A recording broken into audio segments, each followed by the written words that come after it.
দেখতে দেখতে কেটে গেল 25টা বছর। বহু চেষ্টার পর 2000 সালের 1 জুলাই প্রথমবার শিয়ালদা থেকে গড়ায় শিয়ালদহ দিল্লি রাজধানী এক্সপ্রেসের চাকা। মঙ্গলবার শিয়ালদহ স্টেশনে মহা ধুমধামের সঙ্গে পালিত হল রজত জয়ন্তী উৎসব। গোটা রাজধানী এক্সপ্রেসকে ফুল এবং বেলুন দিয়ে সাজানো হয়। যাত্রীদের জন্য ছিল বিশেষ আয়োজন, হরেক রকমের পদে ছিল বাঙালিয়ানার ছোঁয়া।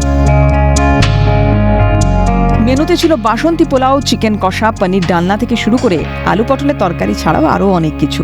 আর শেষ পাতে ছিল বাঙালির প্রিয় মিষ্টি রসগোল্লা। এছাড়াও যাত্রীদের হাতে তুলে দেওয়া হয় মেমেন্টো। আমরা একটা ছোটখাটো সেলিব্রেশনের আয়োজন করেছি শিয়ালদা স্টেশনে। যাত্রীদের গ্রিট করা হবে উইথ রেড কার্পেট, তাদের ট্রেন সাজানো হয়েছে, তাদের মেমেন্টো দেওয়া হবে, তাদের প্যাম্পার করা হবে। রাদার খাবার মেনুতেও পরিবর্তন থাকছে, বিশেষত্ব থাকছে। বাসন্তী পোলাও থাকছে সাধারণ ভাতের জায়গায়, চিকেন কষা থাকছে, পনির ডালনা থাকছে, আলু পটল থাকছে, নারকেল দিয়ে ছোলার ডাল থাকছে, পালং শাকের পরোটা থাকছে, রসগোল্লা থাকছে, আইসক্রিম থাকছে। পতাকা নেড়ে বিশেষভাবে সজ্জিত ট্রেনটির যাত্রা করান শিয়ালদহ বিভাগের রেলওয়ে ম্যানেজার শ্রী রাজীব সাক্সেনা। ট্রেনে ওঠার আগে সমস্ত যাত্রীকে গোলাপের কুঁড়ি দিয়ে উষ্ণ অভ্যর্থনা জানানো হয়। ব্রিটিশ শাসন এবং কলকাতা দিল্লির ইতিহাসকে সুন্দরভাবে চিত্রিত করা হয় ক্যামেরায়। রেলের তরফে জারি করা হয় প্রেস বিজ্ঞপ্তি। সেখানে জানানো হয় শিয়ালদা দিল্লি রাজধানী এক্সপ্রেস আজ একটি গুরুত্বপূর্ণ মাইল ফলক চিহ্নিত করেছে।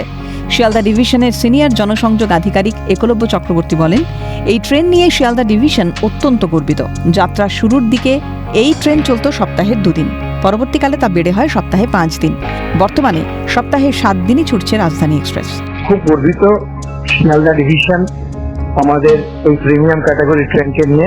প্রথমে এটা ছিল টুয়াইস এ উইক, সপ্তাহে 2 দিন চলতো, পরে সপ্তাহে 5 দিন হলো, আজ সপ্তাহে রোজ দিন চলে, 365 দিন জ্যাম প্যাকড, ফুল হাউস।